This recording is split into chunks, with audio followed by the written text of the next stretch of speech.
চলো বৌদি ভাই। গুড আফটারনুন বন্ধুরা, তোমাদের কাছে চলে এলাম আবার একটা নতুন ব্লগ নিয়ে। তোমরা কেমন আছো?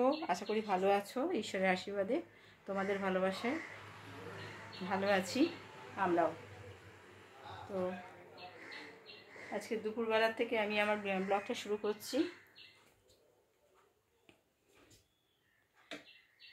অনেকটাই দেরি হয়ে গেছে, আর রান্নাবান্না যথারীতি শুরু করে দিয়েছি। ঠিক আছে, তো চলো রান্নাবান্না করতে হবে, ফাঁকে তোমাদের সাথে গল্পও করব অবশ্যই। হ্যাঁ, তোমরা কেমন আছো? সব ভালো আছো তো? বর্ষা নামেই কিন্তু প্রচণ্ড ভ্যাপসানি গরম রয়েছে। আজকে কোনো বৃষ্টি নেই, দেখো বৃষ্টি নেই কিন্তু গরম আছে বেশ। তো চলো এগুলো সব পাট করতে হবে, গোছাতে হবে, অনেক কাজ আছে আজকে। এগুলো সব একটা করে মাঝখান থেকে টেনেছি তো, আর অগোছালো হয়ে গেছে। সেই জন্য কী হয়, এগুলো বেশ একটুখানি পরিষ্কার করে পাট করতে হবে, কারণ এগুলোকে একটা এদিক ওদিক হয়ে গেলে দেখতে খুব বিচ্ছিরি লাগে। তো সেই জন্য এগুলোকে সব একটু পাট করব।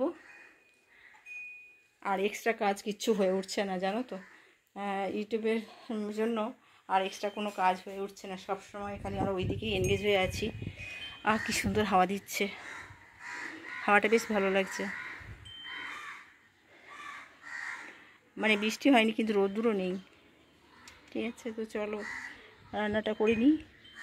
আর এই বাগানে দেখেছো গর্ত খুঁড়েছে, দেখতে পাচ্ছ কিনা জানি না। দেখো দেখো, এই যে গর্ত খুঁড়েছে না, এগুলো তো কিছু গাছ লাগাবে মনে হয়।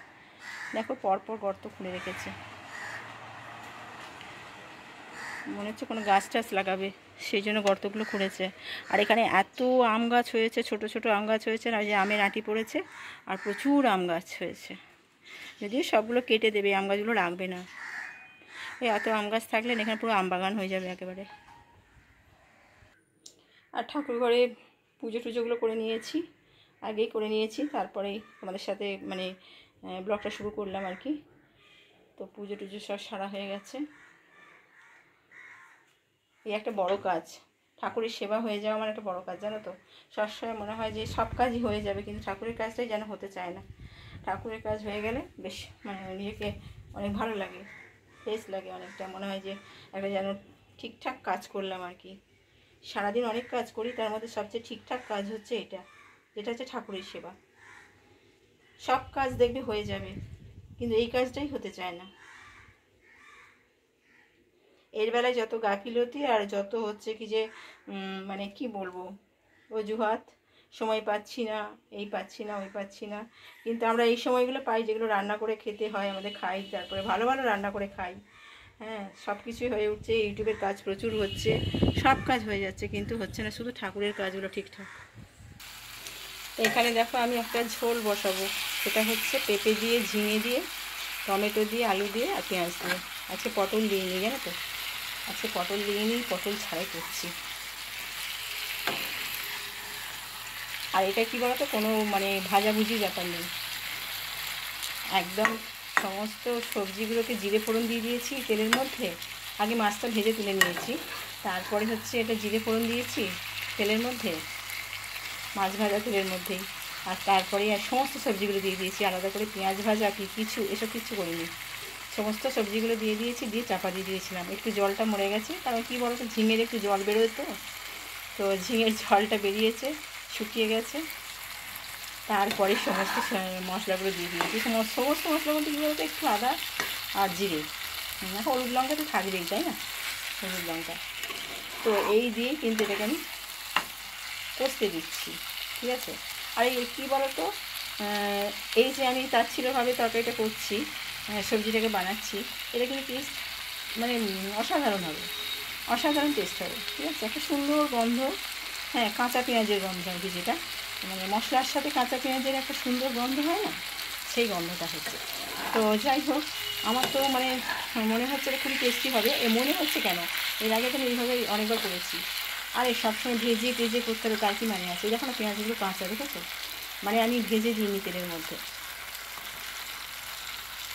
এরকম সব কাঁচা, কিন্তু দিয়ে সেগুলোকে কষতে হবে এবার মশলা দিয়ে, ঠিক আছে।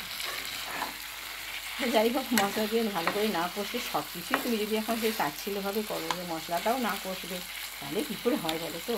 এরকম করলে হবে না, একটা দিকে তো করতেই হবে। তো সেই জন্য মশলাটাকে কষতে হবে।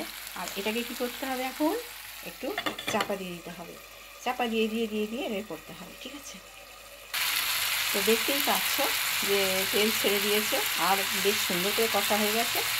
তো এরপর আমি কী করবো বলো তো, একটু গরম জল দেবো। এতে গরম জল দিয়ে এটাকে সেদ্ধ করতে দেবো। অর্ধেক সেদ্ধ হয়ে এসছে, কষতে কষতে কষতে কষতে। তো যেটুকু বাকি আছে না, সেটুকু কী করবো বলো তো, গরম জল দিলে একটু ভালো হবে আর সেদ্ধটা তাড়াতাড়ি হয়ে যাবে। তো দেখো, আমি কিন্তু গরম জল দিয়ে দিয়েছি। হ্যাঁ, একটু বেশি জল দিয়েছি, কেন কি যেটুকু বাকি আছে সেটুকু তো সেদ্ধ হবে বলো। দাঁড়াও, খুন্তির মধ্যে একটু লেগে রয়েছে।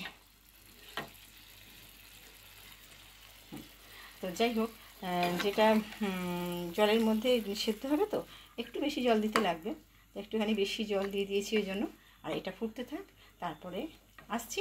তো দেখো, সব কিছু দিয়ে কাতলা মাছের ঝোল আমার কিন্তু একদম রেডি হয়ে গেছে। হ্যাঁ, চলো পরে কথা বলছি। দাদাভাই এসে গেছে। রথের দিন আর একটু পেঁয়াজি হবে না বলো? একটু পেঁয়াজি তো করতেই হবে। তো শুভ সন্ধ্যা বন্ধুরা, আবার সন্ধেবেলায় তোমাদের সাথে কথা হচ্ছে। আর আমি করব এখন কি দেখো, আজকে উল্টো রথ, একটু পেঁয়াজি তৈরি করব।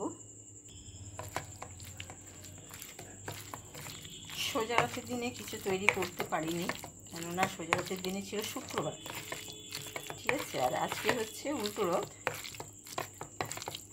তো আজকে হচ্ছে শনিবার। তো আমরা শনিবার নিরামিষ খাই না, অনেকেই শনিবার নিরামিষ খায়, কিন্তু আমরা শুক্রবার নিরামিষ যেহেতু খাই, সেহেতু শনিবার আর খাই না। তো দেখো বন্ধুরা, আমার কিন্তু পেঁয়াজটা একদম মাখা হয়ে গেছে। পেঁয়াজের ভাগটা বেশি আছে, বেসনের ভাগটা কম আছে। তো এখন আমি পেঁয়াজিগুলো তৈরি করে নিচ্ছি। আর কি বলো তো, বাইরে তেলে ঠিক থাকে না, ওই জন্য বাড়িতে বানিয়ে খেলে বেশ ফ্রেশ তেলে ভাজা যায়।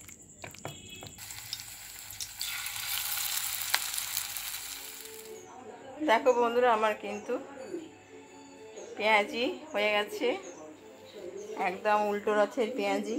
তোমরা কে কে খাবে চলে এসো। সাথে হচ্ছে এই যে সস আছে, চিলি সস আছে। আচ্ছা, ওপরে একটুখানি বিট নুন দিতে হবে আর একটু মরিচ গুঁড়ো দিতে হবে, ব্যাস একদম রেডি।